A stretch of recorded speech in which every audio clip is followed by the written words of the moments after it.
Uma salva de palmas para essa mulher maravilhosa. A Raquel é presidente e fundadora do IPREC, é graduada em Direito pela Universidade Católica de Pernambuco e é mestre em Ciência da Computação pelo Centro de Informática da UFPE. O IPREC atua principalmente nas áreas de privacidade e vigilância, com foco no Observatório da Criptografia, Inteligência Artificial e Regulação de Plataformas Digitais. Mas também se interessa, no caso Raquel também se interessa, pelas discussões sobre gênero e tecnologia. Então aproveitem, agora é com você. Obrigada, Silvia. Bom dia a todas. Queria primeiro agradecer, né, o pessoal da organização do evento, do Tech Woman. Oi. Só um minuto antes de você começar, desculpe. Quem não quiser aguardar, tá, o material e quiser circular para conhecer os outros espaços, fiquem à vontade, tá? Então, infelizmente houve esse atraso, mas nem sempre a gente consegue fazer do jeito que a gente deseja. E agora, aproveitem. Certo. Vocês devem ter sido orientadas a frequência 1, o número 1 no aparelhinho, ele é a frequência deste andar, nesse mezanino, e a frequência 3 é a que está para lá, para outra palestra. Tá ok? Aproveitem. Obrigada, Silvia. Gente, queria primeiro começar agradecendo pelo convite. Quando Laís me fez o convite para estar aqui hoje, mesmo com todas as atribulações assim, de final de ano, e tem muita coisa acontecendo de encerramento de ano, eu quis estar aqui justamente porque ela me falou sobre a importância desse evento, de ser um evento voltado para mulheres, somente para mulheres, feito por mulheres. Então, enfim, eu gostei muito da proposta do evento e é por isso que eu estou aqui hoje. Eu acho que a gente precisa de espaços como esse para a gente se fortalecer, né? Ai, meu Deus. Comecei desastrada. A área de tecnologia já é bastante difícil para a gente, né? É muito árida, é muito complicada. E sendo uma pessoa que veio do direito e está estudando temas de tecnologia, é ainda mais complicado, porque o pessoal da TI, eles não gostam muito da gente. Principalmente quando a gente vai criticar e dizer coisas como vocês precisam construir inteligências artificiais responsáveis, né? Então, a galera realmente não gosta muito da gente, mas são coisas que a gente precisa apontar. Então, me apresentando rapidamente, como a Silvia falou, eu sou formada em Direito, fiz o mestrado em Ciência da Computação, justamente para tentar unir essas duas áreas. Assim, foi bem complicado fazer esse mestrado em Ciência da Computação. Mas eu acredito muito nos estudos interdisciplinares na área de tecnologia. E eu acho que cada vez mais os desafios que se põem para desenvolvimento de tecnologias novas, de tecnologias disruptivas, né, como se costuma dizer, a gente precisa se calcar num desenvolvimento multidisciplinar. Então, é por isso que eu tento juntar essas duas pontas, né? E a minha atuação principal é através do IPREC, Instituto de Pesquisa em Direito e Tecnologia do Recife. A gente fica sediado aqui no Recife Antigo também, bem pertinho daqui. E desde 2017, a gente atua nessa interdisciplinaridade entre direito, tecnologia e sociedade, tentando apontar, fazer esse debate crítico em relação ao desenvolvimento e à regulação de tecnologias, né? Então, a gente tem uma atuação muito forte em temas como criptografia, regulação de plataformas digitais, inteligência artificial. Também falamos sobre tecnologias de VR e AR. Então, a gente está sempre com um debate crítico e multidisciplinar. Então, a equipe do IPREC é formada por pessoas do direito, sociologia, antropologia, jornalistas, computação também, porque é necessário, né? Mas a gente tem sempre esse olhar crítico em relação ao desenvolvimento tecnológico E a gente atua muito também, tanto com pesquisa, quanto com incidência política, comunicação e capacitação, nessa interdisciplinaridade, né, de tecnologia, direito e sociedade. Então, eu fui convidada para falar um pouco com vocês sobre um aspecto que eu ando pesquisando um bocado nos últimos anos, que é a questão da inteligência artificial e esse recorte da inteligência artificial responsável. Então, para começar, assim, a gente costuma dizer que a IA é um novo hype, né? Assim, porque tudo hoje envolve uma aplicação de inteligência artificial. Vamos desenvolver uma IA nova que vai fazer, sei que lá. E esse grande volume de desenvolvimento de tecnologias de IA criou novas formas de interação, né? A gente tem novos dispositivos com os quais a gente interage, que são baseados em técnicas de IA, que acaba também afetando o nosso comportamento e nos trazendo novas experiências, né? Então, todas essas plataformas com as quais a gente se depara todos os dias, em algum nível, elas utilizam inteligência artificial para funcionar. E a gente também, em algum nível, está fazendo elas funcionarem, né? Através das nossas interações com a plataforma. Então, toda vez que a gente gosta de alguma coisa, não gosta de alguma coisa, dá uma nota baixa para alguma coisa, dá uma nota alta para alguma coisa, e isso está entrando naquele mecanismo daquela aplicação. E vai proporcionar novas formas de interação. Então, para introduzir um pouco, né, do tema da inteligência artificial, Marvin Minsky, lá na década de 50, ele foi um dos precursores do estudo de inteligência artificial, ele definiu a inteligência artificial como sendo a ciência de fazer com que as máquinas façam coisas que requereriam inteligência se fossem feitas por humanos. O problema disso aqui é que, hoje em dia, por conta dos estudos interdisciplinares da inteligência artificial, essa definição está sendo desafiada de todas as formas. Porque não existe consenso sobre o que é inteligência, não existe consenso sobre o que é artificial, não existe consenso sobre... E isso eu estou falando de estudos que envolvem áreas como linguística, neurociência, não só computação, não só, por exemplo, a sociologia com os efeitos da inteligência artificial na nossa sociedade, mas essas outras áreas que tratam sobre a parte principal que eu considero, né? Assim, o que é inteligência.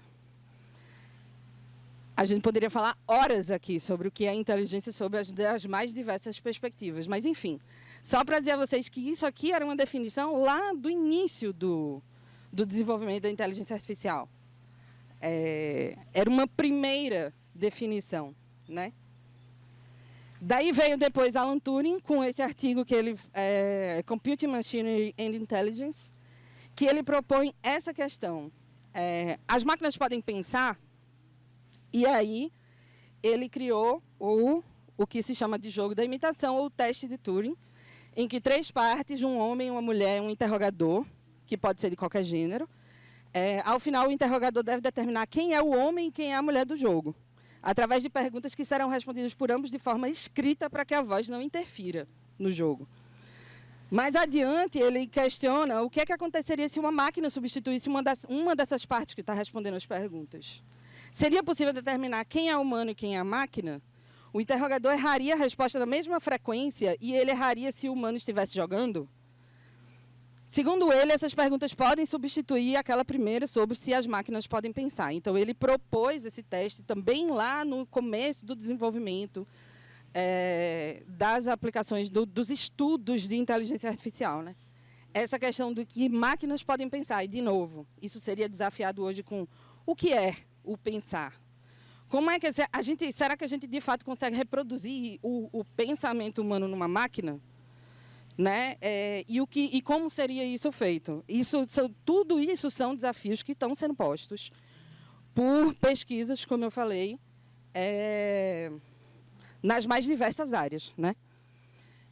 E aí, bom, a inteligência artificial ela é feita através, principalmente, de algoritmos, que são séries de instruções matemáticas não ambíguas, que um computador pode executar. São frequentemente comparados a uma receita de bolo.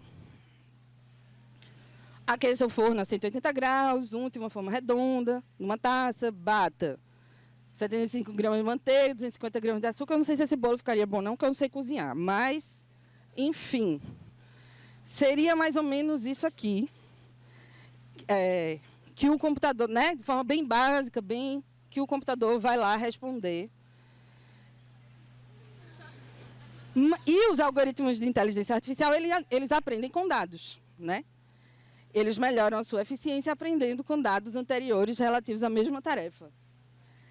Vocês acham que isso aqui seria fácil de determinar? Quem é o Chihuahua e quem é o Muffin? Porque eu tive dificuldade quando eu vi essa imagem primeiro. E eu acho muito fofinho, por isso que eu coloco essa imagem na apresentação também. Porque eu acho... É difícil, cara. Olha a cara do Chihuahua e olha a cara do Muffin. Uma IA fatalmente vai errar isso daqui alguma vez. Ela não vai saber identificar aqui quem é quem, sabe? A gente vai falhar também. Fatalmente. E acho que é uma primeira pontuação que a gente precisa fazer é que não existe uma IA geral, né? Porque, principalmente na mídia, hoje em dia se fala muito em inteligência artificial e está muito, como eu falei no começo, né? É um hype muito forte. Então, todo mundo fala sobre IA, mas e aí dizem, a IA vai substituir os trabalhadores. A IA vai fazer... Depende, né? Depende de para que ela está sendo feita, depende enfim, do nível de repetitividade de uma tarefa, se pode ser substituída por uma ferramenta ou não. Eu tendo a acreditar que não ainda, mas... enfim, isso pode acontecer, de fato, no futuro, mas a gente precisa pontuar, a primeira coisa é isso, não existe uma IA geral. As aplicações de inteligência artificial, elas vão sendo feitas para resolver uma tarefa específica. Então, uma IA que resolve, que dá um diagnóstico, por exemplo, através de imagens, da análise de imagens sobre câncer de mama, ela não vai ser aplicada para dizer se uma pessoa tem direito a crédito ou não no banco. Porque são dois problemas completamente diferentes, são dois tipos de treinamento e dados que alimentam aquela ferramenta completamente diferentes. Então, a gente não pode ser... a primeira coisa que eu acho que a gente precisa nesse debate, e aí vocês, enquanto mulheres qualificadas no tema, para dizer que, assim, para não repetir essa expressão que muita gente fala aí, que a IA vai fazer. Não existe a IA. Existem IAs variadas. E cada uma delas vai fazer uma coisa, né? Basicamente, IAs funcionam nesses três tempos, né?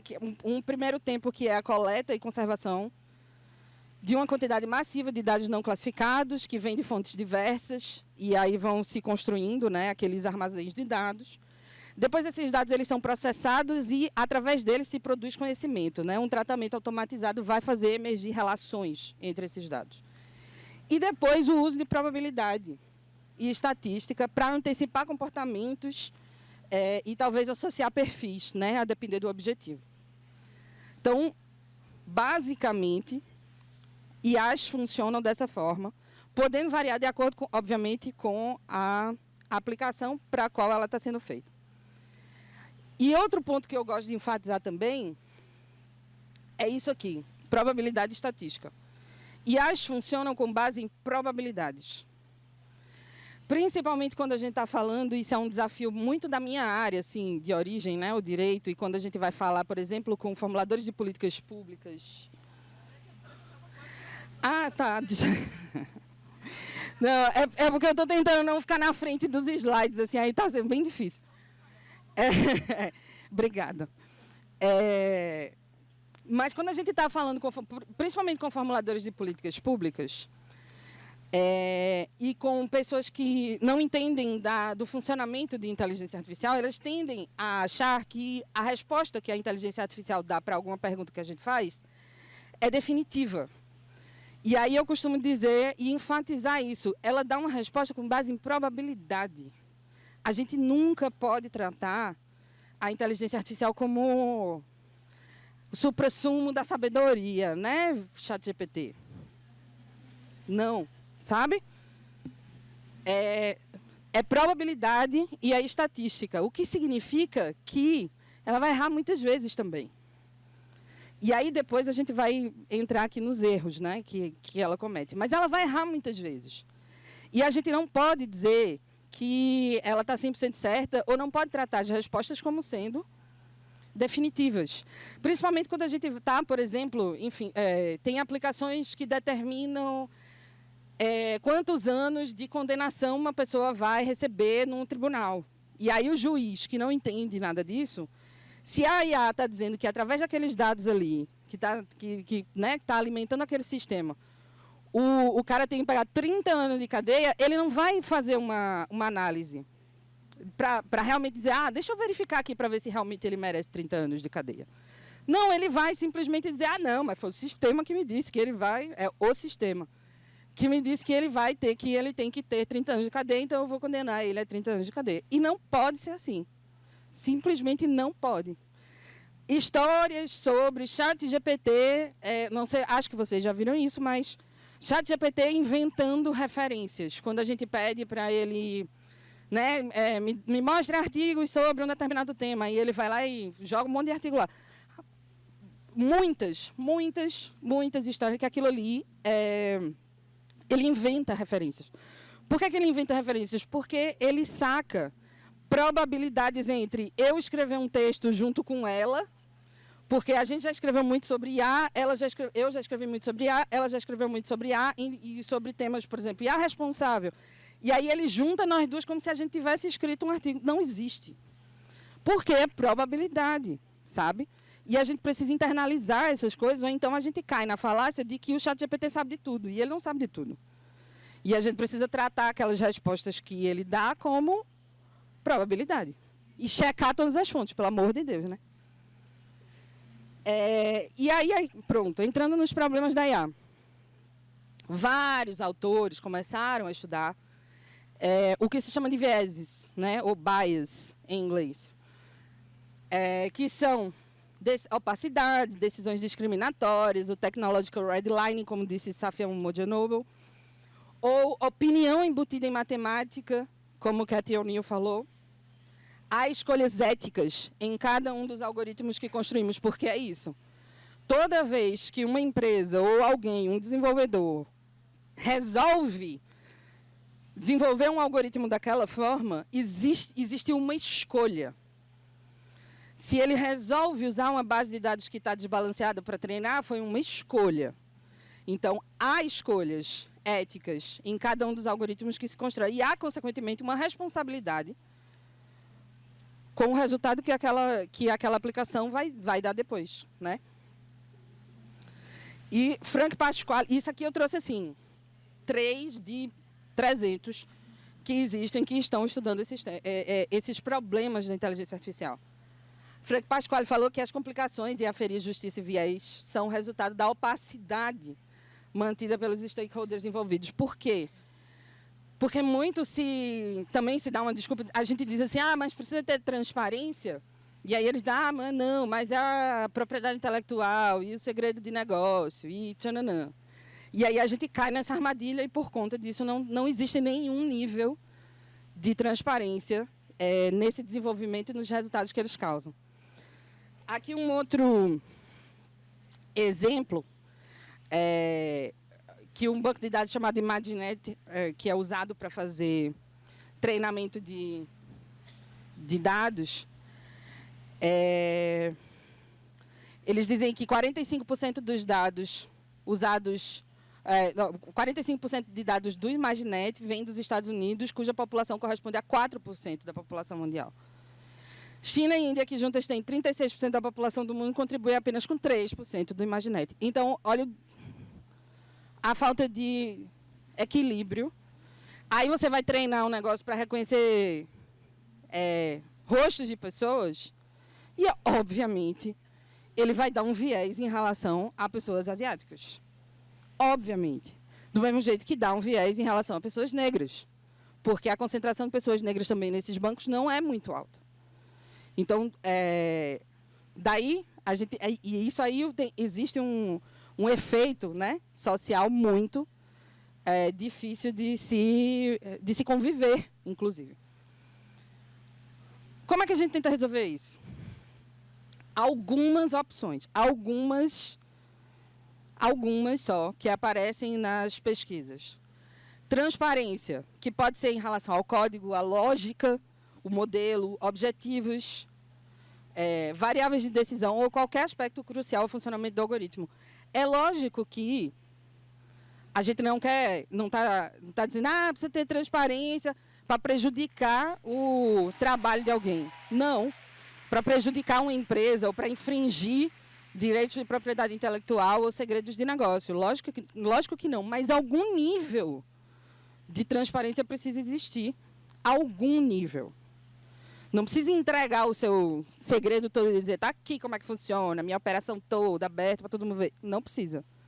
Mas alguma coisa é preciso, né? Inclusive por aspectos regulatórios, porque isso está sendo cobrado, por exemplo, no AI Act, que é a lei que foi aprovada na União Europeia de regulação de inteligência artificial. Isso é uma das obrigações das empresas que produzem inteligência artificial. Cuidado técnico e conscientização social na construção de datasets para treinamentos, né? Assegurar que as bases são diversas e não subrepresentam grupos específicos. Isso aqui sobre o que eu falei antes, né? Se você vai fazer um aplicativo, por exemplo, de reconhecimento facial, você precisa ter uma representação daquela sociedade. Não adianta você pegar um banco de dados do norte europeu para treinar um aplicativo de reconhecimento social que vai ser aplicado no Brasil. A composição demográfica dos dois lugares é completamente diferente. Então, se você treina um algoritmo com um dataset da Europa, que 90% das pessoas são brancas, e aqui 55% da sociedade brasileira é negra, vai ter um problema. Lógico que vai. Se a gente entende que a IA vai sempre tentar a maior acurácia, então ela vai procurar a maior composição do banco de dados de treinamento, né?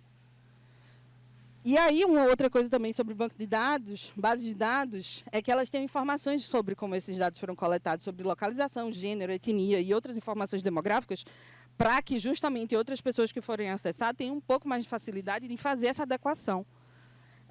E que esses problemas não apareçam tanto, né? E aí é que a gente chega na chamada IA responsável, né? Que seria o desenvolvimento de ferramentas de IA com foco em valores éticos e legais. Ou seja, tentando mitigar ao máximo todos esses problemas. Porque a gente sabe que viés é uma coisa que sempre vai existir. Não vai existir nunca. Primeiro, que não existe tecnologia neutra. Segundo, que toda tecnologia ela vai ser enviesada para o que as pessoas estão objetivando ali. Isso é natural, é epistemológico. Mas a gente precisa que isso seja mitigado em relação às pessoas que já sofrem demais na sociedade. Né? Você não pode construir, por exemplo, um algoritmo que vai dizer se uma pessoa tem direito a crédito ou não no banco, quando ela vai tentar pedir um empréstimo para construir uma casa numa outra localidade, para ela poder sair daquele lugar que é opressor para ela. Um lugar onde ela não consegue se desenvolver bem, que ela quer melhorar a vida da família dela. Então, aí, justamente por conta do CEP, isso já existiu, tá? Justamente por conta do CEP, onde ela mora, como sendo uma variável lá que vai determinar se a pessoa vai receber ou não, aí ela nunca vai conseguir sair de lá, ela nunca vai conseguir resolver aquele problema dela. Sabe? Ou porque essa mesma pessoa vai tentar uma vaga numa universidade e ela também não vai conseguir pelo mesmo motivo. Então, como é que ela vai sair desse sistema que só oprime, né? Então, a tecnologia está reforçando opressões socialmente existentes. E é isso que a gente precisa combater. Então, eu trouxe aqui 4 aspectos que eu considerei principais, mas que, assim, existem diversos outros que a gente pode falar. Então, quando a gente fala de IA responsável, a gente está falando sobre justiça. E aqui eu queria fazer um disclaimer que esse termo em inglês, na literatura técnica em inglês, o correspondente é fairness. Eu traduzi como justiça, mas eu também entendo que não é uma tradução 100% adequada. Mas então aqui a gente está falando de fairness. E aí o segundo aspecto é interpretabilidade ou explicabilidade, privacidade e segurança. Então, quando a gente fala de justiça ou fairness, a gente está falando sobre, da mesma forma que não existe um modelo único, correto, para todas as tarefas de machine learning ou de IA em geral, não existe uma técnica única que garanta justiça em todas as situações ou resultados. E, na prática, criadores de IA devem considerar a utilização de uma variedade de abordagens para iterar e melhorar. Ou seja, isso aqui tem que estar sempre sendo visto como... A IA vai realmente resolver esse problema? Vai. De que forma a gente pode tentar resolver esse problema que seja mais adequada e que não... que garantam esse mínimo de justiça, de fairness para as pessoas, sabe? Porque, ao fim e ao cabo, são pessoas que vão ser afetadas pelo uso de uma ferramenta dessa. E aí é uma outra coisa que eu não coloquei aqui, mas que depois eu me lembrei que eu devia ter colocado como primeira coisa, que é o desenvolvimento, ele precisa ser centrado na pessoa. Ele não pode ser centrado, você não pode simplesmente resolver, dizer, não, eu quero resolver esse problema, mas quem é que tem esse problema para ser resolvido? Vai ser uma pessoa que vai ter esse problema. Então, no fim, você precisa pensar exatamente nas pessoas que estão sendo atingidas pelo desenvolvimento da inteligência artificial. A interpretabilidade e explicabilidade é essa coisa que eu estava falando, de você conseguir explicar minimamente como essa decisão foi tomada. Como é que a IA chegou naquele resultado, sabe? Existe um grande campo de pesquisa nisso ainda, porque a gente sabe que, tecnicamente, é muito difícil fazer isso. Porque, enfim, existem técnicas de IA, por exemplo, as redes neurais, deep learning e tal, que muitas vezes a pessoa que começou o desenvolvimento, ela não sabe mais como é que o resultado está chegando lá no fim, na ponta. Então, existe um grande campo de pesquisa nesse ponto, porque justamente por essa dificuldade de se fazer, de se explicar como é que uma decisão foi tomada. Mas porque existem obrigações, como eu falei para vocês, existem obrigações regulatórias que pedem isso daqui, em algum nível. Então, você precisa, pelo menos, dar não precisa dizer, ele fez um cálculo assim, assado, não, usou a variável XYZ para chegar nisso aqui. Mas algum caminho, alguma luz, você vai ter que dar, porque alguém pode se sentir com um direito que foi infringido através daquela aplicação de inteligência artificial, e você precisa dizer se foi a IA realmente que causou aquilo ou não. Como se chegou naquele resultado, né? Privacidade é um ponto importantíssimo, principalmente porque é difícil de equacionar quando você precisa, sabendo que todas as técnicas de IA, elas vão precisar de uma quantidade massiva de dados de treinamento para serem construídas. Mas o objetivo, toda vez que você está construindo uma aplicação de IA, o ideal é que ela seja, você tenha que coletar o mínimo de dados possível para ela funcionar. Então, aquela ideia de que a gente vai coletar todo esse monte de dados aqui, depois a gente vai classificar e ver o que é que fica e o que é que não fica, isso não pode acontecer. Existem questões regulatórias também, GDPR na Europa, LGPD aqui no Brasil, Lei Geral de Proteção de Dados, impedem que isso aconteça. Você não pode mais coletar, fazer aquela limpa, vem cá, um monte de dados pessoais, não sei, para depois ver o que é que vai fazer. Não pode. Então, restringir isso aos dados estritamente necessários, reduzir o uso de dados sensíveis, que são, por exemplo, biometria, dados de saúde, dados de filiação política, tudo isso precisa ser reduzido, porque a utilização de dados sensíveis, ela pressupõe, pelo menos pelas legislações, pressupõe um maior nível de segurança em relação ao uso desses dados. Então, se você quiser usar muitos dados sensíveis, você pode usar agora. Você precisa justificar isso nas bases legais, né, das leis, e ter níveis de segurança e compliance muito maiores. E questões de segurança também. Outra área muito, muito forte que está se desenvolvendo agora é a questão de segurança em inteligência artificial, porque existem muitas questões sobre ameaças. Por exemplo, envenenamento de dados de treinamento, recuperação de dados de treinamento confidenciais, roubo de modelos, exemplos de segurança adversária. Então, ataques adversariais a sistemas de inteligência artificial é uma área de pesquisa que está sendo muito explorada também. Fica a dica para, né, quem tiver interesse nisso. E alguns desses aspectos também têm relação com a privacidade, porque alguns desses aspectos se referem, por exemplo, a ataques adversariais que geram, por exemplo, vazamentos de dados pessoais. Então, isso já se torna um incidente de segurança sobre dados pessoais e isso já vai resvalar nas questões de privacidade. Então, fica a dica para vocês também. Acho que, além disso, o que eu poderia falar aqui também é sobre diversidade na construção de aplicações de inteligência artificial. E eu falo diversidade da equipe que constrói uma aplicação, diversidade tanto na composição da equipe em relação a gênero, raça, em relação a backgrounds, porque não é muito comum, mas, por exemplo, pessoas do direito, da sociologia, da filosofia poderiam ter muito a dizer sobre o desenvolvimento de uma ferramenta de IA. Mas o que a gente vê hoje é que as equipes são compostas somente por pessoas de computação e design.